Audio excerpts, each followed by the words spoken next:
What's that, Holmes? Oh, you mean more coffee? You want me to pour you some also? Or would you like more bacon? No, Watson. I was not referring to the breakfast or the coffee. You will not, I'm sure, be offended in any way if I say that I find your acceptance of the ordinary always refreshing. I don't think I understand, Holmes. I'm not aware I've done anything unusual. I've barely spoken to you since I came to the table. Exactly. Yet you told me a great deal. You will always accept things on their face value. I happen to see quite a bit deeper than that. That's why I say you should do it. You should accept the invitation from your old school to contribute to their field bazaar. Now, am I not right?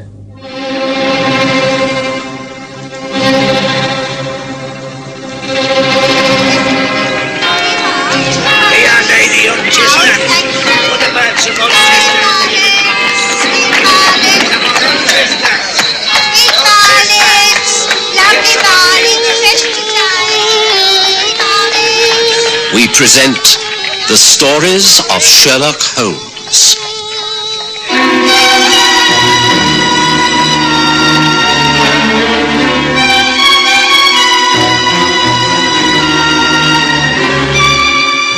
Tonight, The Field Bazaar.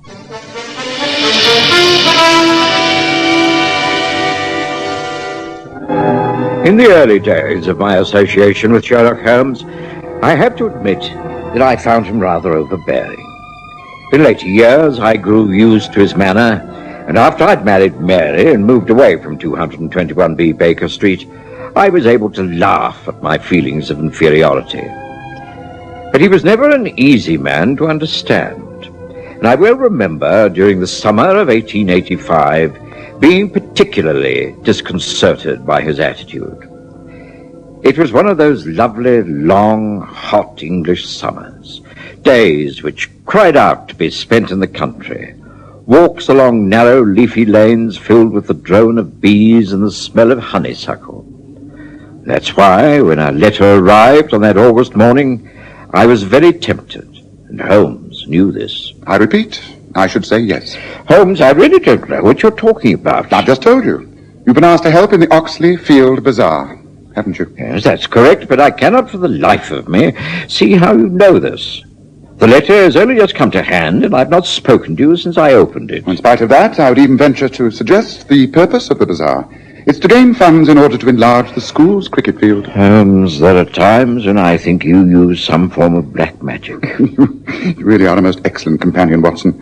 You respond instantly to all my mental processes. Really, I can find you easier to read each morning than I do the daily newspapers. I'm sorry, I'm so transparent. I don't think it's unintelligent to be puzzled by your knowledge. But if you're so clever, perhaps you'll tell me how you've arrived at your conclusion. I really claim no credit. The facts are so obvious. You came into breakfast with a thoughtful expression, the expression of a man who is debating some point in his mind. In your hand, you held a solitary letter. Now, last night you retired in the best of spirits, so it was clear that it was in this letter which caused the change in you. Yes, well, that's obvious. Well, anything is obvious once it's explained. I naturally asked myself what the letter could contain, which might have this effect upon you. As you came and sat down, you had the flap side of the envelope towards me. There is a crest upon it, the Oxley crest. The same shield-shaped device which is on your old cricket cap. Then you poured yourself a cup of coffee and walked over to the mantelpiece. Yes, well, that's very observant. And then? You gazed for some time at the group photograph of yourself in the cricket team. Clearly, you were remembering many occasions of being in that side. You came back down, helped yourself to eggs and bacon, and again read the letter. This time the envelope was face side up. I could see that it was informally addressed just to John Watson, Esquire. So it must have been something of a friendly and informal nature. Now, there are three institutions that are almost always debt-laden. The country churches, the old people's homes, and the cricket clubs. Your interest was certainly in the cricket club. Well, quite correct. Well, the best fundraising idea is a form of a bazaar. It's a very popular activity among public schools at the moment. Hence my suggestion that you should take part in it. Now, what is it to be? An old boys' cricket match on Oxley Common? Or will you use the school facilities? All right, Holmes, all right, you win. Your deductions are correct as usual. Splendid. Now tell me, are you accepting? Yes, I will. On one condition. Oh, what's that? That you accompany me. Our old boy's side may be a man or two short, and you're a good bat as well as a rather crafty slow bowler. What do you say, Holmes? The weather's ideal. We stay Friday and Saturday nights at the Boar's Head on Oxley Common, get back here on Sunday evening. Very welcome break in the country. Now, come on, do say yes. To my surprise, Sherlock Holmes agreed immediately. I wrote off to Oxley School, accepting the invitation and placing my name down for cricket. I also mentioned that Holmes, while not an old boy, was prepared to help out as extra man should he be needed. The weather continued to hold good, and Friday saw us down at Oxley in good time. I'd known the Boar's Head since I was a student, and I was happy to find that it still maintained its excellent standards. That evening, the bar was crowded with visitors, all with one subject in mind: the next day's cricket match. Oh, I say. It's Watson, isn't it? John Watson. That's right. By Jove, don't tell me, Rufus. Matthew Rufus. Why, I haven't seen you in over 20 years. Must be every bit of that. I take it you're down here for the match tomorrow. That's right. Thought I'd like to support the old school, you know. Allow me to introduce you. This is Sherlock Holmes. How do you? Colonel Matthew Rufus. How do you? Have you studied the sides? A copy of the teams and batting order over there on the notice board. Yes, I did take a look at it earlier. It seemed very well balanced. Should be a good match. Hardly anyone I can remember on the list, though. Most fellows have simply sent in a contribution. Bad show. I think it's much more cooperative to turn up and do one's bit, eh? There are a couple of the old stalwarts there, of course. Thackeray and Monckton. I was all for putting them in the same side, but the committee thought it would unbalance the match. They're both fierce cricketers. Playing together, their side would win hands down. They always were rivals, even at college. It got worse as the years have gone by. There's some talk about Thackeray making a pass at other men's wives. No, I'm not surprised. He always was a dog for the ladies. And Monckton's as jealous as blazes. Ungovernable temper. Well, let's hope it doesn't find its way onto the pitch. Sure, it could well do. Monckton is a bowler of tremendous speed, but not all that careful. He's inclined to aim at the batsman more than the wicket. Oh, dangerous. Thackeray, on the other hand, is known to go all out to win, regardless of what happens. Yes, well, what I recall, he's never been a popular man with the other side. Never takes a risk. Successful, but not really a sportsman. Plays to win. Doesn't care how it comes about. Yeah, that's right. Uses his pads too much. Never played an innings without 2 or 3 appeals for LBW. Rumour also has it that he'd often tried to square the umpires in his favour. Yeah, doesn't sound a very good sort. Neither of them are, in my opinion. The captains will just have to keep a tight rein, huh? Oh, that's your captain over there in the corner having a quiet pint. Charles Ellis, local chemist. Sound fellow. Take you across and introduce you, shall I? I met Ellis and a few other cricketers whom I didn't know. Holmes, never bored when there were interesting people around to study, puffed away at his Meerschaum pipe and listened avidly to the local gossip. Time went by, and then Ellis and the Colonel were joined by James Monckton. Well, Monckton, ready for the game tomorrow? You're ready for anything, Colonel. Anything that your side and that lout Thackeray can dish up. Come on now, Monckton. That's not the spirit to approach the game with. It's a social occasion, not a private war. And that's all very well, Ellis. You're Thackeray's captain, and it's your job to see he plays cricket in the proper manner. For as long as I've known him, he's been utterly selfish out there in the pitch. He thinks only of himself, getting runs and blocking with his pads. It holds up the game and drags it out, just stone-walling until the spectators groan with boredom. I hope you give him some firm instructions not to apply those tactics tomorrow. Monckton, you know as well as I do that that's his style of play. But surely you can advise him to take a few chances, go for some runs and give the crowd their money's worth. And as you say, it's a social occasion. Let's give him something to clap for. I'm sure he'll do his best. Well, if he plays his usual game, it won't be good enough. I tell you, now give him a run for his money. If he starts that pad play stuff, I'll pack my leg field and have him on the hop. Now, look here, Monkton, that's no attitude. That's no attitude in which to approach the game. This is cricket, not a blasted vendetta. No, and you've got to remember that Thackeray isn't as young as he was. You start bowling bouncers and aiming for his body, you could cause him an injury. Well, that's too bad. It's up to him. I heard all that, Monkton. Didn't know I was at the bar just behind you, did you? Huh? No, Thackeray. Well, I don't care if you heard or not. In fact, it's just as well. Perhaps now your captain will give you some well-founded advice. I don't need any advice, not from Ellis or anyone else. I'm going to play my usual game. Just because you've never got the better of me, on the field or off, is no reason why I should change. It's a pity you can't change a lot of things. Your behaviour as a man is almost as bad as your cricket manners. Now look here. If you really want to get personal, everyone knows you're not much of a man in lots of ways. Ask your wife. Why, you dirty nut! You think I got back or not? That's enough. Colonel Rufus, take these men out of here. This be a respectable pub, not gymnasium. Hear me? If you want to fight, get out on the lane. Now, come on, it's time anyway. Time, gentlemen, please.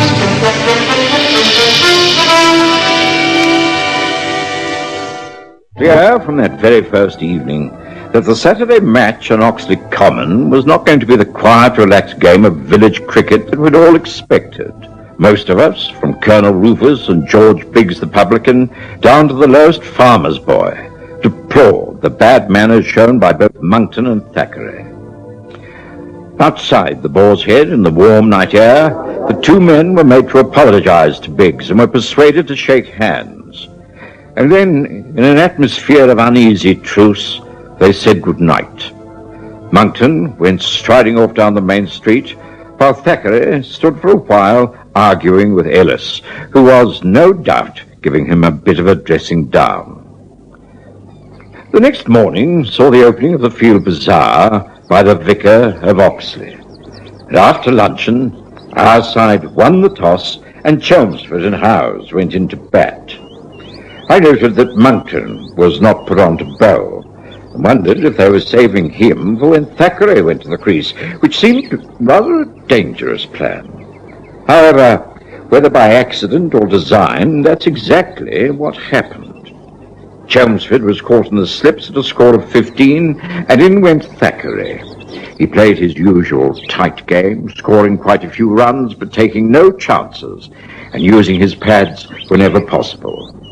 Then, when the total was 29, the opposing captain put Monkton on from the duck pond end. A murmur went round the spectators. Rumours spread quickly in country villages, and Oxley was no exception. Everyone knew of a row the night before. Gad, those two are really at it. A bad show, eh, Holmes? Well, they're certainly not sinking their differences for the good of the game. Oh, yeah. An appeal for LBW. Umpire has disallowed it there. Thackeray was very lucky there, if you ask me. Just the sort of thing to infuriate Monkton. Yeah, afraid so. You start bowling straight at him to teach him a lesson. Same old arguments. Just what we feared would happen, huh? Yeah. Here he comes again. Long run, right up to the wicket. Gas! That must have hurt. Bounced right full up and caught Thackeray in the chest. No, it's not cricket, sir. Intent to harm, all right. Definitely not cricket. Thackeray seems doubled up, but I think he's all right. He's not leaving the field anyway. He's just rubbing his chest under the heart, hitching his pants up now and patting the crease. Monkton in again. A fast one. And this time, Thackeray has got his own back. Well outside the stumps. And he stepped out and put his left pad to it. Can't blame him. Oh, Monkton is furious, of course. Going back now to run again.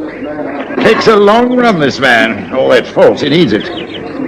But in he comes. But wait a minute. Thackeray's staggering. Something is happening out there. But Thackeray's slumping down. Great heavens, he's collapsed. He's fallen down on his face. Watson, that man is ill out there. Come on, get out to him. He's seriously ill. Come on, let's get out there where there's still time.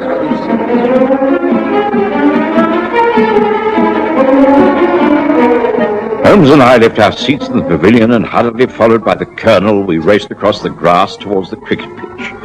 Game had stopped, of course, and a cluster of fielders gathered around the prostrate body of Thackeray. They made way for me automatically, and I knelt down beside him. One look was enough. The man was dead. What's the matter, Watson? You're a doctor. What's wrong with the man? I'm afraid he's dead, Colonel. Must have been that blow under the heart. We must get him back to the pavilion. Dead? All right, men. Lift him up. Carefully now. Alice? Yes. Please see that there's as little fuss as possible. Okay. Carry him off the field. The match must, of course, be abandoned, and I see that the police are informed. Monkton, please find the village council. Police? What for? I mean, it must have been a heart attack. Why send for the police? Well, there must be an examination. Must make it official. I have no doubt about Watson's verdict, but things must be done in the correct manner. Give a hand there. Give a hand and keep the people back, for heaven's sake. Come along. Let's get some order into things. Come on. Thackeray's body was carried to the pavilion, and there a meeting extraordinary was held by the Colonel. There was no panic. People were very concerned, but sympathetic and considerate. Sam Wiley, the local constable, was dispatched on his bicycle into Oxley for a carriage ambulance from the hospital, and shortly after that, Inspector Winters arrived. Well, there was really nothing much anyone could do. It was just a regrettable accident. At least, so we all thought at that time. I looked around the pavilion and found Sherlock Holmes carefully removing the dead man's pads. Holmes, what a tragic accident. That's what it appears to be, doesn't it? But as I'm always saying to you, Watson, you will take things at their face value. Oh, now, careful with these pads. I imagine the inspector will be in here at any moment. Things must be left to him, of course, but if he needs my help, then I will willingly give it. I think that for the time being, it would be better not to interfere. Holmes, you can't mean that this was not an accident. Of course it wasn't. I see what you mean. Monkton's intention to harm Thackeray at all costs. Yes, it's a very tricky situation. Right, Here they come now. Colonel, Monkton, and the inspector. Yes, well, we carried him in here, of course, and encouraged all the spectators to get back to the field bazaar. There's no sense in allowing this tragedy to ruin the whole of the charity. I understand, Colonel. I agree. But after the body is taken away, I'm afraid I shall have to go into things in rather more detail. For instance, Monkton, I shall have to ask you to come with me to the police station. Whatever for? Well, there will be an inquest. It's purely another formality, of course. I have no doubt it was heart failure. But heart failure caused by what? Everyone knows it was a blow to the heart by a cricket ball traveling at terrific speed. Now, wait a minute. I didn't kill Thackeray. I mean, it was an accident. I didn't deliberately kill him. Manslaughter is a very loose term, Monkton. There's a great deal of difference between manslaughter and murder. Manslaughter involves unplanned conditions and the like, accidents through negligence. But you were intent on causing bodily harm.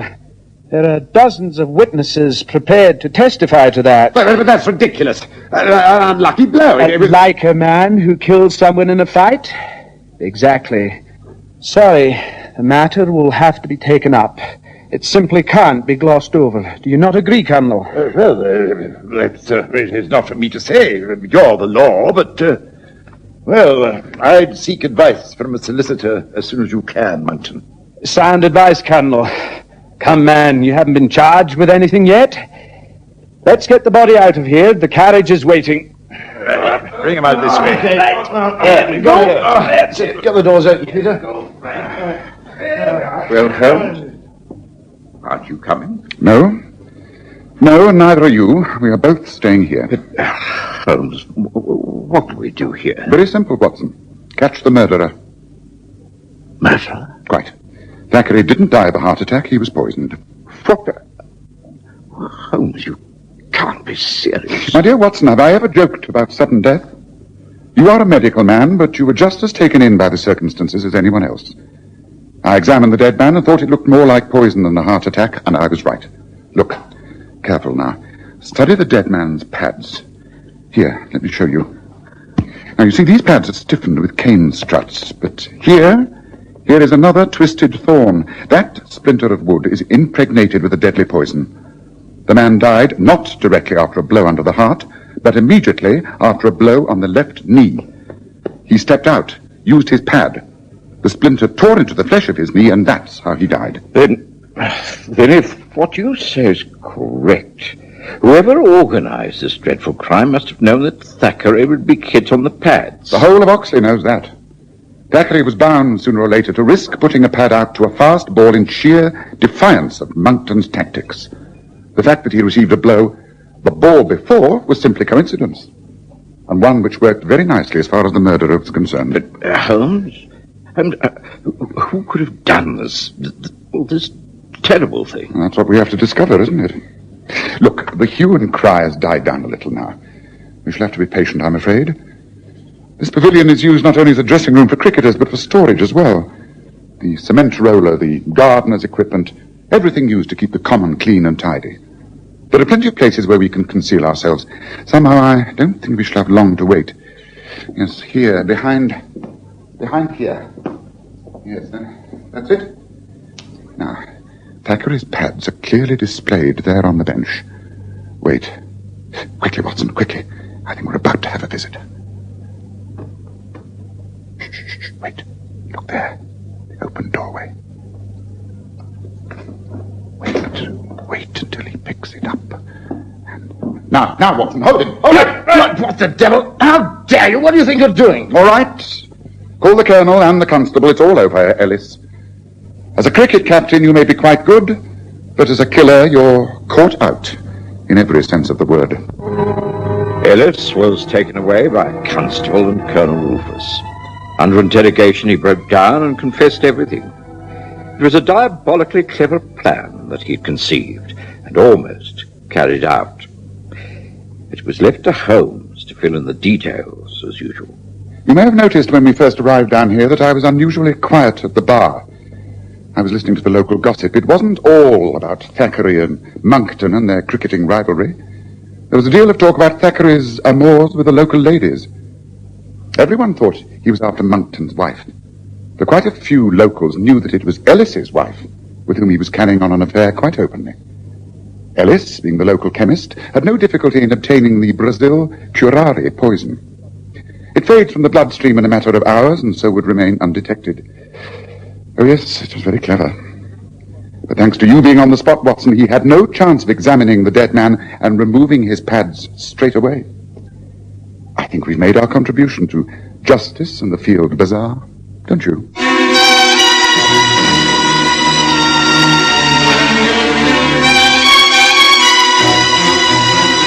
Listen again next Sunday to The Stories of Sherlock Holmes, with Graham Armitage's Holmes and Kerry Jordan as Dr. Watson.